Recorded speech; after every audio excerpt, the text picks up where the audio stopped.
I'm back after sickness and burnout, and I'm struggling to find interesting intros for these kinds of videos in particular. You know how it is. Every week, I post a book review over on my blog, and at the start of each new season, I summarize them on here. The ones that happened in the previous season. I do this regularly, and now I've even made an entire playlist on it.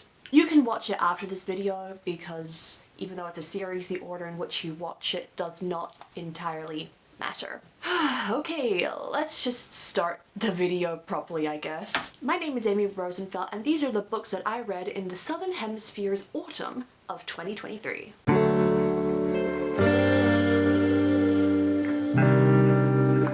But first, a quick announcement. I am going to be doing a little video live stream for the AuthorTube Writing Conference of 2023. I am so excited to finally be a part of this. Technology is the theme of the conference for this year, and my video is going to be on why video has become such a powerful tool for marketing your books and how you can use very simple video editing techniques and tools to better improve promoting your books on the social media sphere. Because I can't think of time zones right now, I'm going to put the time that it is on here. And now that we've got that out of the way, I hope you come to see that little live stream. This was a strong quarter for my reading and the stuff that I liked.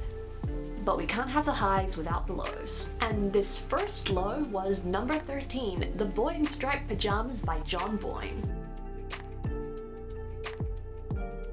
Ruining everything. Bruno was a character that was beyond difficult to sympathize with, and the author just kept on telling us, no, you have to sympathize with him. Bruno had the World War II equivalent of white woman tears. Oh, I have to move away from my home and my friends, because my dad got a better job and he has to move closer to the war camps. It didn't help that when he met the titular boy in striped pajamas, he didn't look at himself and have his privileges stripped away to realize how lucky he actually had it. He did nothing worthy of the title of protagonist. The writing style and the attempt at plot didn't help his case. There was only one other book that I didn't keep on this particular list, and that was number 12, Sanctuary by V.V. James. These next three books actually are going to follow a little trend. The third act drastically lowers my opinion of these books. With Sanctuary, a witchy themed whodunit, the way that the third act ruined this book, it was so disappointing because the first two acts of the book were so good. I almost hated the book because of one act, drama between two families where one has a witch as a mother and a seemingly powerless daughter, and said daughter gets accused of murdering a super popular guy in her high school at a party. And then there was the witch trials and the reveal of the true killer, which basically goes against everything this book says. Like, because of that, I have no idea what the point of the book was, what the message was. Initially I thought it was, don't let a family's history judge who you think they are as a person. No, the worlds are fucked, witches are murderers, and I don't want to think about this book again. Number 11 is The Mask Falling by Samantha Shannon. I would describe my opinions on the Bone Season series thus far like a sine graph, where the middle two books so far in the series had my highs, and then the books that started and thus far paused the series, because it's ongoing still, are the lows. So what was the problem with this one? We already established it's the third act. I don't know what it is about them lately. Isn't it the middle that stereotypically sags? I think the biggest thing for me was the cliffhanger at the end. I have nothing against a cliffhanger, but this cliffhanger, in my opinion, is a cliffhanger that changed the entire direction of the story. I literally don't know what to expect for books 5, 6, and 7. This is a feeling that I do not like. You need to have an expectation at the end of a book for what the next one's gonna be. And I didn't get that. I will continue with this series for now because I'm in too deep. And I like Shannon's writing style. Number 10 is Shattered by Terry Terry. The final book in a series either makes or breaks for me.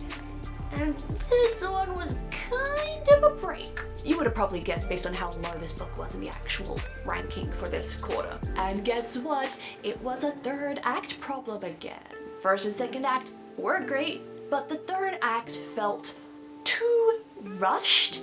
Like the entire third act and the things going on in that third act could have made another entire book with a lot more focus and in-depth stuff on it. For a series that took its time with everything inside of Kyla's mind, especially in the first 2 books, this felt very out of character. And also, why did Kyla lose her agency and not be the person to solve the problem in the end? That's like a de facto thing. Number 9 is Every Heart a Doorway by Shannon Maguire. Off the gate, I will say this. The characters were unrealistic, but they were made to be unrealistic, and I severely respect that. This very interesting concept of what happens after Wonderland hinges on the changes these guys went through when they were stuck in these worlds. The first look into this was phenomenal, as we recount tales of survivors who didn't want to leave their worlds and would do anything to find them and go back. These characters had the realism of heart, loyalty, and goals. It made me invested and wanting to keep going to the point where I literally bought the 7 other books in the series when I finished. Plus, a lot of LGBTQIA+ in the main cast, including a very endearing trans character. Number 8 is Graceling by Kristen Kishore. Contrary to many books on this list which had a sagging third act, this book had a sagging first act. It was so boring that I was very borderline on DNFing this book. And I was so glad that I didn't. Acts 2 and 3, phenomenal. The chemistry between Katza and Poe is undeniable and might actually be among my top ships now. Pair that with the descriptions of the world as they explored together and it was absolutely breathtaking. It's a very classic fantasy world, but it's described in ways that Claude Monet and Bob Ross would be able to paint. Happy little trees. All I can say is that I am glad that I soldiered on through the first act. I am so glad. Number 7 is A Little Princess by Frances Hodgson Burnett. Riddle me this. How did my favorite classics author make tragedy so damn wholesome? How is she both able to describe and mix dreary Victorian life with the struggles of poverty and find beautiful, wholesome, endearing moments within each moment that just made me feel so warm inside? How did she make all that feel like the coziness of curling up next to a fire with a blanket wrapped around you and hot chocolate at your side? And very surprising, because I watched a very terrible in retrospect adaptation of A Little Princess prior, and I was expecting the exact same story, but that adaptation basically just took the concept of A Little Princess and made it their own corny story. How could you take away everything beautiful from A Little Princess in that adaptation? Number 6 is Expanding Cracks by Ben Pick. While Sanctuary had a bunch of interpersonal conflicts with a plot that I didn't end up liking in the end, Expanding Cracks had me hooked the whole time. It was incredibly fascinating to see a world that was new to magic and monsters, and that people weren't trying to hide it. People were learning from it and having all these preparations in place with the team of Rachel, Tracy, Derek, and so on, fighting them off. It felt very superhero. I loved the world building of that, plus how much of Expanding Cracks was interpersonal conflict. Characters butting heads in every second chapter. I was so here for it. Number 5 is The Good Luck Girls by Charlotte Nicole Davis. Fantasy Western. Need I say more?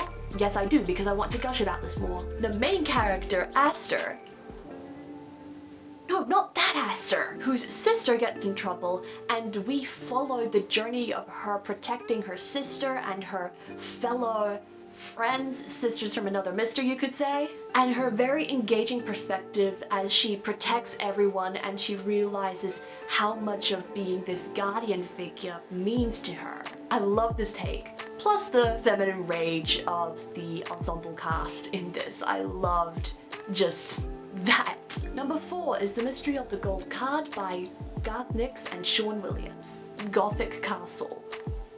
Gothic Castle. Who doesn't love to explore a Gothic castle? This was so much fun with such great world building, surprisingly hinging from this castle exploration, and such a great and classic plot as they tried to find this fabled golden card in this castle and have to solve a bunch of traps and puzzles to get it. It was surprising in the best way, especially considering how book 2 in the Trouble Twister series was really dull. And I'd probably also rate this book so high for nostalgia's sake because this one is a reread. Number 3 is The Midnight Library by Matt Haig. Books that teach me a new way of thinking are already very high in my books.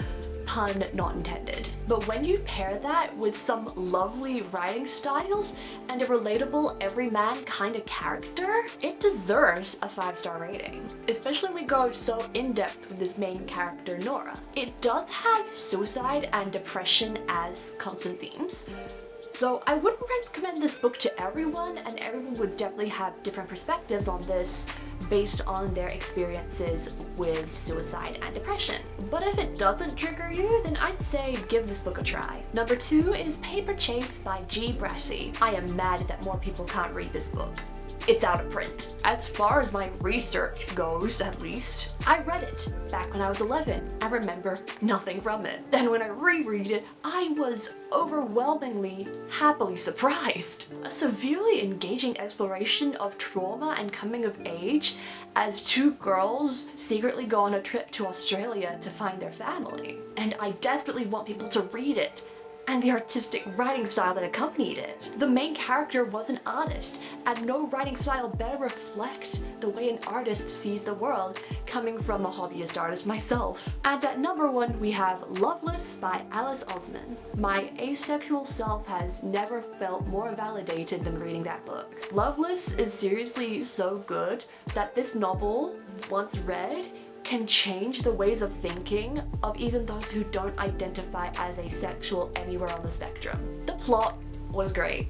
The characters, amazing. And the representation across the rainbow spectrum, this is gonna be among my favorite books of all time, just because of how connected I felt, especially to the main character.